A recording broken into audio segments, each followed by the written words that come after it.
Hey everybody, Dr. G here, and I'm here live with two amazing people. Dr. Kyle Walsh is a family medicine resident from Skagit Regional, is that right? And yes. And Rye Bowe, local wellness guru, entrepreneur, and creator of Rye's CBD. And you can find the link below where you can find more about this product and where you can get it. But I want to encourage people locally to share their gifts. And that is why I've asked Rye to come and tell us a little bit more about why CBD could be helpful and how it might be used to help you feel better. So welcome you both. Thank you very much. Pleasure to be here. Yeah, same. Yeah. So I think it's interesting. We've all had our own experiences regarding this area, and in different states. They're all in different places with how these products are used, right? And we're in Washington State, where things are a little bit more open and liberal. And right now we're talking just about CBD and the endocannabinoid system. So Rye, you're the expert here. So tell us a little bit about how you got into this and what you're seeing. Okay, I know there's some new research we're going to talk about, right? So yeah, take it away. Tell us a little bit about how you got into this. Well, as most adolescents, I was a recreational user to start off with. And in my early 20s, I came around a bout of seizures. And so that kind of drove me to actually look into the medical reasons for using cannabis. And in that time, I was also a massage therapist. So a lot of natural healing, alternative healing therapies were just on my menu. Right. So are you saying that you actually personally had some seizures and were trying to find options? Yeah. And I still have them today periodically, but they're much more mitigated. I've found a good path through, figuring out how my body functions and how I can actually help it work better. And CBD happened to be part of that mission, but not the full function. There's a lot of things that go in. Working through that, I found that I had a lot of basic understanding of the endocannabinoid system, more so than most people, because it kind of came into my massage therapy anatomy class way early on, like mid 2000s, 2005, which is way before most medical professionals even heard about the endocannabinoid system. Even today, there's only about 10% of medical institutions are teaching this system. So I was a decade and a half ahead of the curve. That kind of opened the door to me to the business avenues and aspects. And just theoretically and logically, I like to look at things from that sort of angle. And with the knowledge I had about this system and cannabinoids, I was like, well, what about all the other like homeopathic options that we've had at our, feet for so long when it came to essential oils or nutrition and plant-based alternative medicine? And I just logically figured like they go together. They just do. Well, the research, lo and behold, is rolling over hand over fist on a weekly basis, showing that that's exactly what it is. And the endocannabinoid system is directly linked to these superfoods like turmeric, avocado, dark chocolate, all of these things that we've always had an understanding that they had functionality and they altered our body's function somehow. Now they're scientifically being proven to actually function within this endocannabinoid system of ours, which is a blanket system that is, I like to refer to it for layman's terms, it's like a 911 dispatch unit for your body. Okay, tell me more about that. I'm intrigued. So every function in your body has a cannabinoid receptor. They're either a CB1 receptor or a CB2 receptor. Your CB1 receptors are concentrated in your central nervous system, and your CB2 receptors are concentrated in your peripherals. They kind of intermingle at times as well. But when there's something going on in your body, an imbalance, so to speak, of an environmental change, your body sends a signal to your endocannabinoid system and says, hey, I need this. That system then reaches out for corresponding cannabinoids or molecules to activate a response hormonally in your body to rebalance that situation. When you have a presence of those cannabinoids, it's a faster reaction. I see. So when you're getting them from plants, I mean, then that's where we're finding them, that we might take them in, right, from plants. Then your body can activate the system that naturally should be happening more quickly. Is that right? Correct. And your body actually produces endogenous cannabinoids on its own, which we've found, which plays into things also that we've known for a while. Like, why does mother's milk, why has breastfeeding resulted in better immunity for babies? Well, that's because the baby is getting endogenous cannabinoids directly from the mother, which boosts your immune system. And that all plays into that same result. So as the research has come out, theoretically and logically, I'm like, oh, well, this system within our body, which, you look back and it's like, well, witchcraft. Well, those witches understood this system before scientists knew about the system. You mean specialists like in herbal medicine who are using plant medicine long before we started to make penicillin and stuff like that. Right. Exactly. They just had a natural, innate understanding of a system that now we're starting to uncover. One of the premier doctors in this space, Dr. Raphael Mechoulam, he is the father of cannabis research. He started researching cannabis extensively in Israel in 1960. And he and his team and people associated with him are the ones that uncovered the endocannabinoid system, cannabinoid receptors. He actually says that the endocannabinoid system is a treasure yet to be unfolded. Yeah, and right. His research with the National Institute of Health directly linked the endocannabinoid system with almost every single disease in the body because of that connection. It works with your cardiovascular, skeletal, every system within your body communicates through the endocannabinoid system. And speaking to the wisdom of our body, that is so neat. And there's lots of different kinds. The actual cannabinoids, there's tons and tons of them, you guys. So they do different things. I think that's one of the things that makes the research it makes it harder to tease out, well, what's doing this and what's doing that. You guys, what we'll do is we'll get a few of those papers that are more recent and explanatory and put them in links below so you guys can see. So new research has come out, and we talked about the father of the endocannabinoid system. So tell me, what is this good for? What's it helpful? What's the research showing us there? How can we know how to use it? Well, that again becomes complicated. I try to water it down a little bit when I'm expressing it, because the research is new and it's so overwhelming, the amount of phytocannabinoids we have. Like I said, we have our endogenous cannabinoids, which we've only discovered a few, and we believe there's more that our body produces. But phytocannabinoids, the main area we find those is in the cannabis plant, obviously, cannabinoids. But now we're starting, like I said, avocados, echinacea, so many different foods, carrots, tomatoes. These healthy options of foods are being linked directly to the cannabinoid system and inducing these cannabinoid receptors. So being able Guys, there's magic in vegetables. I keep saying it. It's like There really is magic in vegetables. People say, when I say, okay, I want you to shoot for one day we're going to eat 6 to 9 cups of veggies a day. And people are like, what? What are you talking about? And it's because it's information, right? Food is either is information and turns on genes, or it's a slow poison.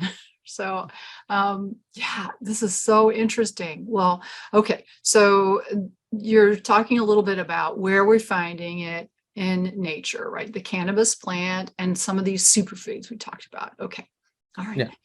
So, in all these areas, being able to put that together in the different, just in the cannabis plant alone, just talking about that one, there's over 110 cannabinoids in that one plant, when you're talking Wow. about the different interactions, CBG, CBN. Recently with the COVID, there was a CBDA and CBGA, which were linked through an Oregon University study to actually bind to the spike proteins of COVID and stop it from progressing. Interesting. And that was a big deal. And that became really popular, and a fad of all this like stuff came out. Yeah, So, we don't really know how it would play out in people, but we know it would bind like in a petri dish. Is that kind of what you're saying? Is that they tested it. They found that there were beneficial results, but it was short term. This was in February of this year, I believe. Okay. All right. We'll definitely find that paper and put it below. Yeah, that's easy. You should be able to find it in Google. Pretty simple. Oregon University CBDA CBGA study. But that's just two. So all of them do different things and interact with your endocannabinoid system for different reasons. Using CBD is an individual thing as well. So your body is a unique cluster of stardust, and all of us are going to operate and function with these molecules differently. So it's something that you do need to take your time figuring out. The best thing about it, though, is there's no negative results. You're not going to overdose on it. You're not going to see any negative effects from using it and investigating that are harmful to you. So it's a safe palette to kind of figure out what you need. Yeah, but now this is in contrast to chronically smoking pot or something like that, because that's different, guys. So I want to make sure we're clear that there's definitely been shown negative effects of that. This is different. Okay, so we're talking about cannabinoids. Okay, just wanted to clarify. But on that note, I mean, THC is a cannabinoid. It's right. Just the one psychoactive, and the popularity of Delta 8 and Delta 9 are that makes it even more confusing. But making sure you're getting hemp derived CBD in the United States, that's going to be less than 0.3% THC. And less than 0.3% THC. Yeah, because there's been some issues with cardiovascular, the cardiovascular system with significant use, repeated use. So let's say somebody doesn't have the time to like sort it all out. How can they simply try and access the benefits without the risks? I mean, I think that's a big question, because most of us don't have, I'd love to go read a lot of studies. I probably read a lot of studies, but most of the people watching are like, I can't read a lot of studies. How can I safely use this to benefit myself or my family? Make sure that you're getting it from a verified source. The industry early on was saturated with people that were their intention was profit. You need to be looking for verified sources that have an intention of the medical side of things. A lot of people in the industry were very upset when it went from medical to recreational, because the people in the medical field, they had an intention of helping people. Once it went recreational, the monetary takeover over that, they stopped looking at the quality, they stopped looking at the purpose, and the intent became a different line. So how do we tell that somebody's on the up and up? Make sure that hemp is grown in the United States. The United States has strict regulations on where things are grown, and make sure they are third-party tested. On Rise CBD, you can find our COAs on our site, which has all the testing, and it tells you the different levels of each CBD in there, as well as. Are you testing for heavy metals and stuff like that too? And pesticides. Okay. And what about testing for mold? I know some people do that. Is that something you guys are doing, or? My manufacturer provides all of our third-party testing for me, and it's all taken care of for me on that end. As far as our products, we use more than just CBD. We're using 11 natural ingredients. We're all natural, non-GMO ingredient product, and we have other things such as arnica, comfrey, marjoram oil, shea butter, cocoa butter, and the multitude of antibacterial, antiviral, antifungals that are in there basically create a very safe product that kind of knocks out everything. We like to say it's a Swiss Army knife for the skin, because there's so much activity in the product that anything topically that you're dealing with is kind of just handled with this one product. Okay, so you kind of got a mix. You're pulling in essential oils and herbs, and the only thing that with that is sometimes that could be a little hard for those who are chemically sensitive. Like, what if one thing doesn't react? But for most people, that would not be an issue, and probably be therapeutic, is what you're saying. Yeah, we balance things out. The shea, cocoa butter are typically very good for sensitive skin.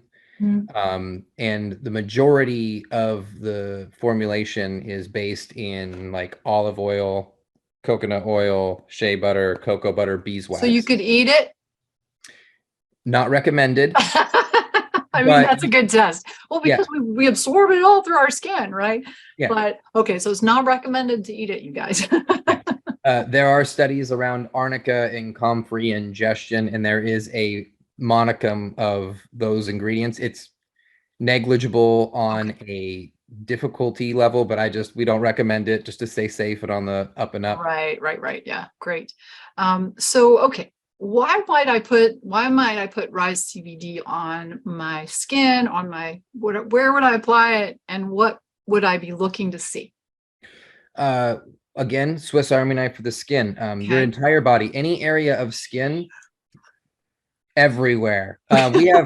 We have results and testimonials. Being that we are a CBD product, the FDA is not open to us promoting anything specifically, but we like to wellness. This is wellness. We let the time-tested history of the other ingredients speak for us in that area. Like arnica, been used for hundreds of thousands of years for topical pain relief as an analgesic. Yeah, comfrey that was my first introduction to herbal medicine. Really, was somebody said arnica when I had just gotten out of residency, and I was like, oh yeah, let's try that. But that was the very first thing sorry, I digress. Yeah, so comfrey. Yeah, I love it. Yeah, comfrey's been used by the Roman and Greek soldiers. Sparta, they used it as a poultice, and it was also known as bone knit, because the healing properties of helping the bone matrix in broken bones and healing wounds. And we took those ideologies. Marjoram oil, said to be gifted by Aphrodite and helps women with menstrual pain and headaches. They used to get married and have wreaths around their head. So we took these historic ingredients and we paired this with CBD for the benefits of what they call the entourage effect. Right. So you have three different types that you can get on the market: full spectrum, broad spectrum, and isolate. Isolate is when they just isolate it down to just CBD or CBDA or one individual molecule compound. Okay. Broad spectrum is when they take out the THC altogether. And then full spectrum is all the goodies in there. And research has shown that when you have all of the components in there, it provides a beneficial effect called the entourage effect, where each one is synergistically benefiting the other one. So they're all better working together, which we like to say is a good metaphor for humanity. Right. The whole is greater than the sum of the parts. Exactly. So I took that and I was like, well, what if we just added another plant in there that we know helps? And the research hasn't specifically been done on my formulation. But the research has been shown that other plant-based compounds do enhance the entourage effect. So we're finding results with our customers where, people have sent in testimonials praising it for reversing their shingles, getting rid of psoriasis, eczema, dermatitis, trigger Can't make finger. medical claims here, y'all, but but these people are showing improvement. Yeah, testimonials. They're on our website. We love people telling us how it's helping them, and then we share it with our community so that people can understand, while we're waiting on FDA approval to say what we know it does, that you can listen to your friends in your community and they'll help you. Yeah. So if I'm just going to try it, a tiny little bit like on my face, that'd be, it'll help my complexion because of would that be what I'm looking for? Like improving my complexion or? Yeah, you would. Rose Comfrey has anti-aging properties. Shea butter, Cleopatra always had it for the beauty aspect. Ooh. Yes. Okay. So we say bountiful, beautiful pain management. So it's good. Nice. Yeah, it's good for beauty product. It's good for athlete's foot if you're having any fungal issues on your body. I can see why that would be. If you're having any pain, cuts, bruises. Good for painful spots. Okay. Yeah. Deep open wounds. It's not recommended because of the arnica. It's going to increase blood flow and you don't want to do that. But we have seen like any minor cuts or stuff like that. It helps with scar tissue and recovery, regenerative properties. So if you do have like a wound, you're going to see it heal faster and tighter with less scarring. Oh, well, very interesting. So I want to make sure people know how to find you. We've got the website below. I imagine you probably got some social media that I haven't added yet below, but I can add that too. And anything else that you want to let us know about with this, Rye? Yeah, we have a really big opportunity as a society in front of us with this. We're being gifted the opportunity to really step into the knowledge of what the endocannabinoid system can do for us functionally. And we have a lineage of people before us who did a lot of work to provide a lot of knowledge and wisdom. We're trying to resurrect that. That's where the phoenix comes from. Resurrecting that old information and that old adages and bringing them forward with a little bit of solid ground to stand on with the science.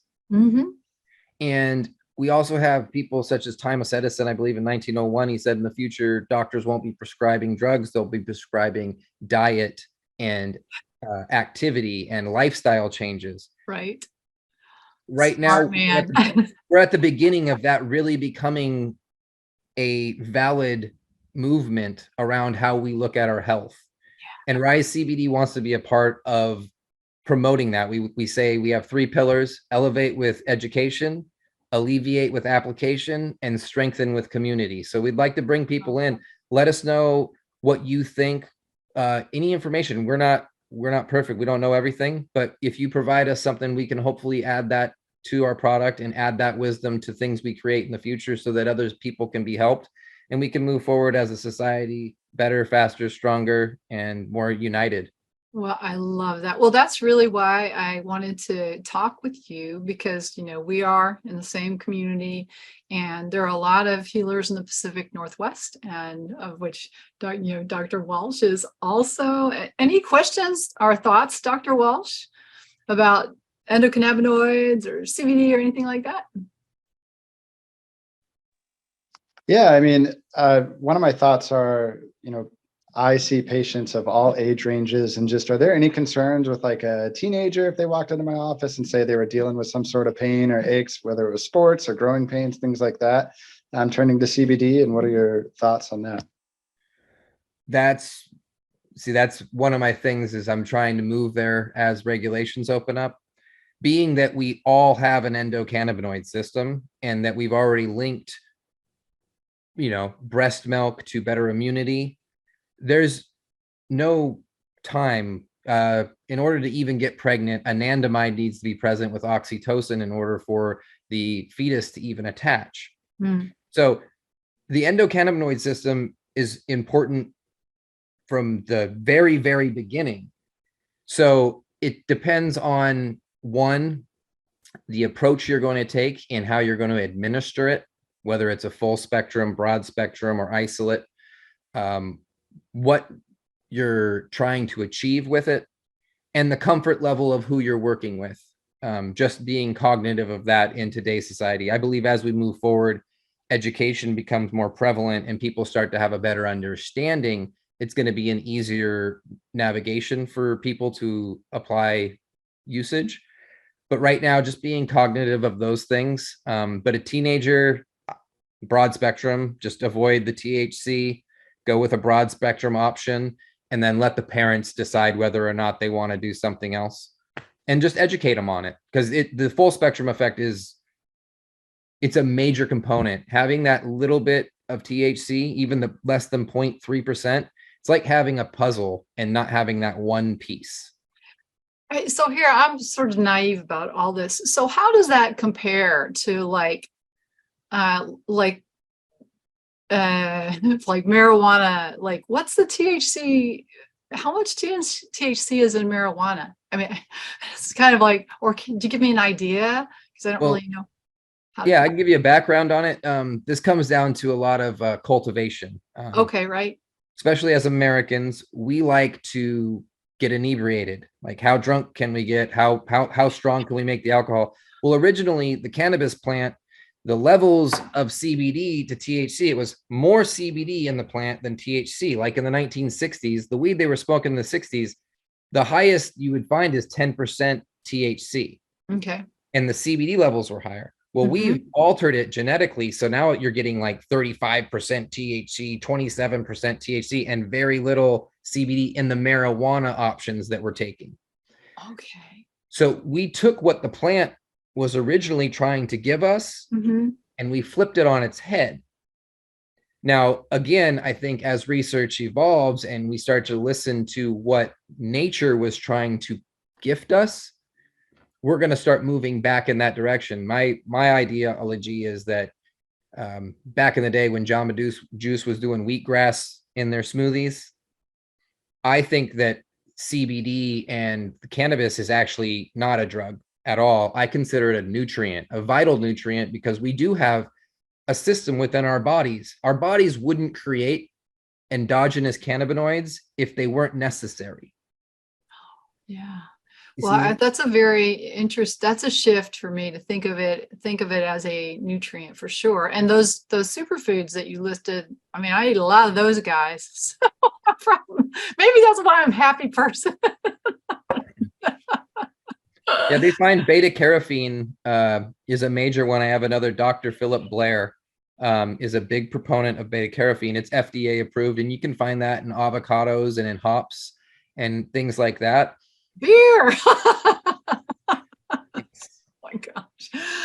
Oh, right. Well, thank you so much. I mean, I think that I know more now than I did. And this is something next time I have an owie, I'm going to try it. Maybe I'm going to try a little on my face too. And I'll let you guys know how it goes. But I appreciate you being here so much. And unless there's anything else that we want to add to the folks who are watching, anything? We'll just, thank you very much, Dr. Walsh. Your attendance and just, patronage. The question was great. Good question too. Yeah. If you have any other questions, please reach out. And anybody else, you can find contact email on the website. I really am happy to spend one-on-one time with anybody that's inquiring about this and break down your questions, maybe give you some more layman's ideas of how it is, because it is a difficult subject, even for doctors and scientists to break down. And having, a little bit easier approach is something that I try to work on for people. Like that. All right. Well, thank you so much, Rye. And we'll look forward to another conversation sometime soon. And we'll say, and thank you, Dr. Walsh, for being present and contributing. And we will see you guys later. Check out that next video. Okay. Take care.